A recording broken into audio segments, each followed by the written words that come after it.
ताकला आ तनी ताका देवलिया पका लिखल बा तनी ताकला देवलिया हितवा रे हितवा हितवा रे हितवा लगन में बहिता हर खेल की तो कितवा लगन में बहिता हर खेल की तो कितवा ताई हल हल के पिसाई हो कि लाल मर चाई हल हल के पिसाई हे मुकेश भैया हेने आओ हेने रितेश के पाछावा छपाई हो रितेश के पाछावा छपाई इनको हटाइए इनको यहाँ से हटाइए इनको यहाँ से पहले इनको हटाओ यहाँ से पहले ज्यादा रंगदारी मत दिखाइएगा ठीक है ना निकलिए यहाँ से ठीक है ना निकलो यहाँ से निकलो यहाँ से चंदन जी कहाँ गए निकालिए यहाँ से इनको तेवर अपने घर जाके दिखाइएगा यहाँ नहीं समझे ना रेड बुल ज्यादा चढ़ जाता है लोगों को तेवर अपने घर जाके दिखाइएगा यहाँ नहीं कि कहीं तो से सजना और दिलवा के बातिया तू ही हमर जान हवा तू ही संगतिया तू ही हमर जान हवा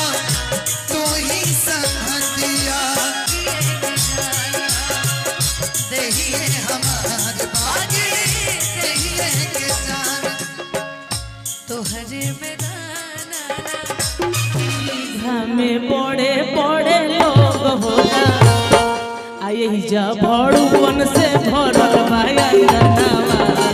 आए सिया राम के भजो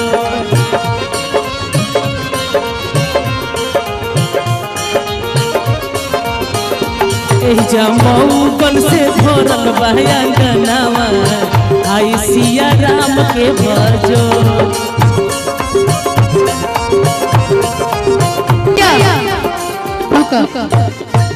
रितेश कहाँ हो रितेश नहीं है कि लाल मर चाई हल हल के पिसाई हो कि लाल मर चाई हल हल के पिसाई हो ए मुकेश भैया एने आई रानी खातिर एगो गाना गाया तनी हो हाँ अच्छा सब लोग कहता है रानी रानी लेकिन रानी जी बानी कहाँ रानी रानी कहाँ गई इधर इधर इधर इधर यार आप ऐसे रानी रानी कहोगे तो बहुत बहुत प्रणाम डीजे थोड़ा कम कर दीजिए ए रानी रानी इधर आओ जल्दी आओ ढेर फोन रख ले बड़े आज राजा इनकर पता ना भैया के सार हवन हम सार जी खातिर एगो बात बोले रुक जो एगो तनी लाइन एगो बोल लेबे ते हमर बहुत पुरान खीस बन कर है ने और रितेश रे पाछावा छपाई जितने छपाई अरे होने भवाई जितने छपाई अरे होने भवाई मुकेश भैया के बड़ी मजा आई हो भैया के बड़ी मजा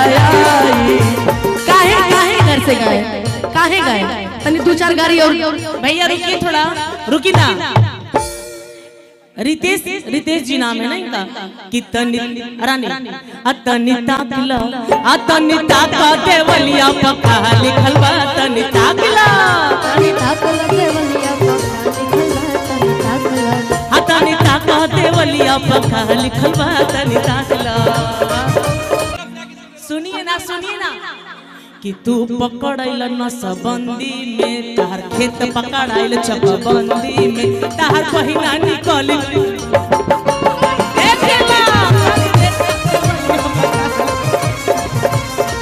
तनी ताका देवलिया पका लिखल बा तनी बाबू सुमार लिखल बा तारा बहिनी के 16 गो भातार लिखल बा तनी ताका देवलिया पका लिखल बा तनी ताका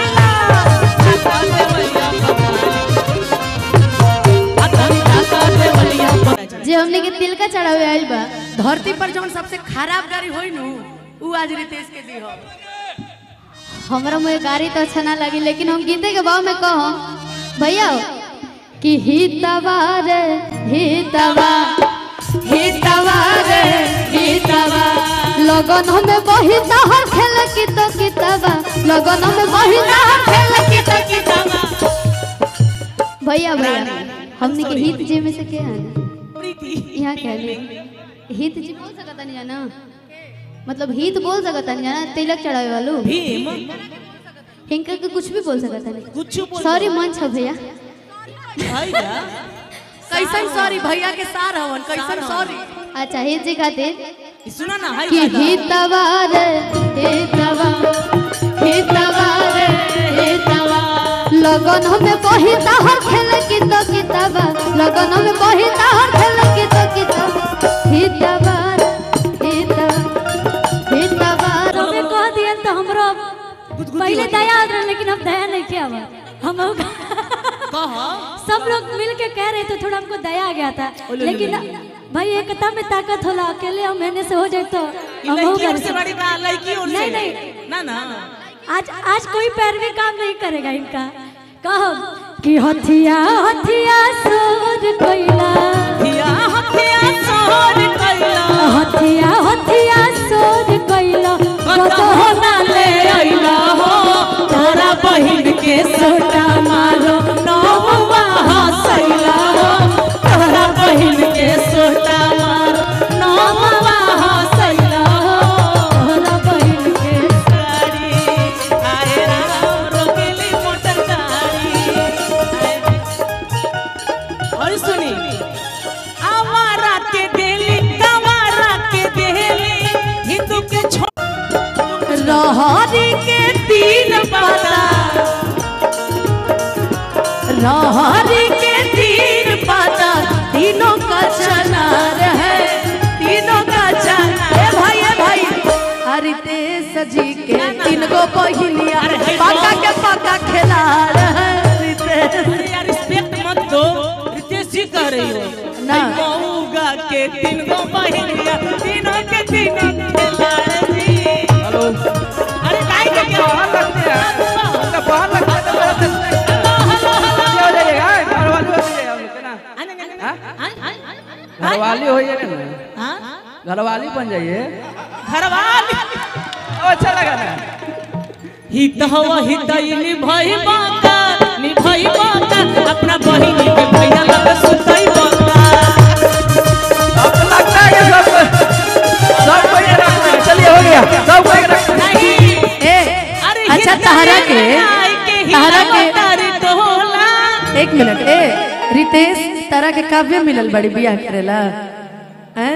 हे जे हतना सुंदर सुंदर लड़की बाड़ी आई सब बहन बड़ी तू ही एगो दोस्त में आइल बड़ी ई सब ए जे बहन बड़ी। अरे हिलावा तारी टोला